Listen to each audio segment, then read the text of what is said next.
Ondrej, you're in Washington at the IIF, a very respected institution. You produce great macro forecasts. So, what's the view from Washington? And perhaps it'd be useful just to give, the audience, what's your thinking in terms of the macro outlook? A bit more detail in terms of the figures, perhaps. When you say Washington, I don't know exactly what part of Washington you mean.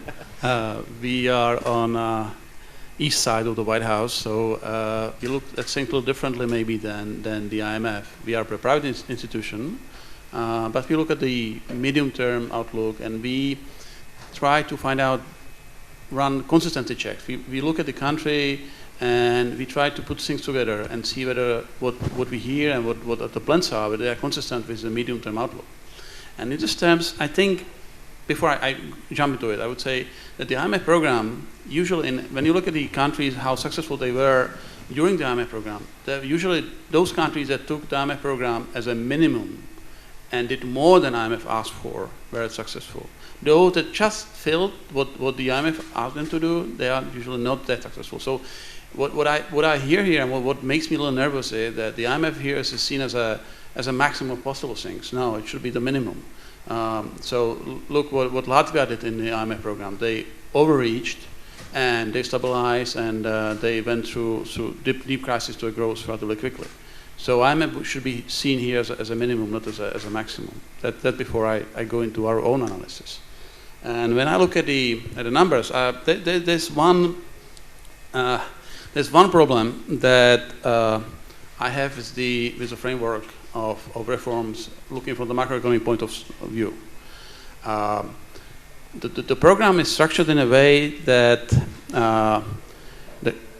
started in a way. The Ukraine runs the current account deficit, and it went into almost a balance, but quickly went back to deficit about 4% of GDP, which is about $4 billion on an annual basis. It needs to be financed somehow. So far, it's financed by the debt, but that's not probably something that you would want to do on a longer term. It's not sustainable for a few more years. So you need to replace this with either eliminate the current account deficit, or replace the financing with the equity, with FDI. Is this happening? So far, not. And I'm worried that the time window for stabilization might be running out. Look at the macroeconomic framework. The inflation now is in low double digits. Maybe it will go to high single digits next year. And at the same time, we have an exchange rate which is more or less stable. Well, not in the last few weeks, but still it's relatively stable. And we have wages that are growing by 30% plus.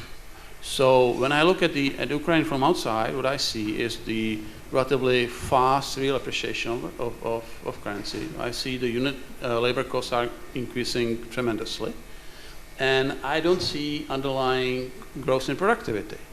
So that's, if all these things are true, then the logical conclusion is that the productivity and competitiveness of Ukrainian economy is decreasing, which of course is exactly opposite of what needs to happen.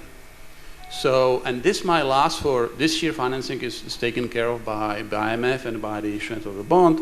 Next year might be okay as well if the IMF range comes in, and so there's no worry about 2017-18. But this is not the model that would be sustainable for a longer term period of time.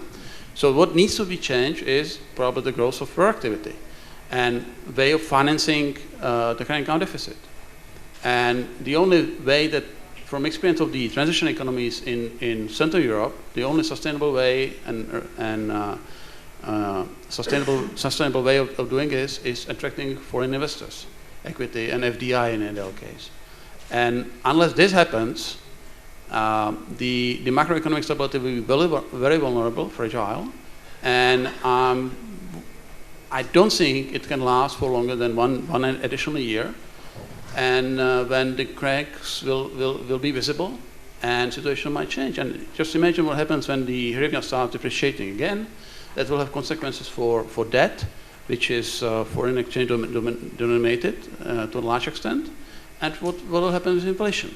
So these things, the macroeconomic stability is not something which is given. It's something that has to be maintained on continuous basis. And as I said, Ukraine has done a tremendous job in the last 3 years. That's to be appreciated. But now it needs to be going further. You know, it's not you never can stop. You have to go further and change the structure, and it has not happened yet. We are not yet in a mode that will be sustainable without further changes. So that's our worry. And as we travel to Ukraine very often, and we always talk to authorities, and we always hear the same stories. We are going to do privatization, land reform, pension reform. That's great, but actually we need these things to be put on the ground and change the facts on the ground. Plans is great, and most of these things that we hear are great, and we all agree that this is needed to be done and has to be needed done. But it's time to really do it and change it on the ground. And that's my opening, and then we will discuss further.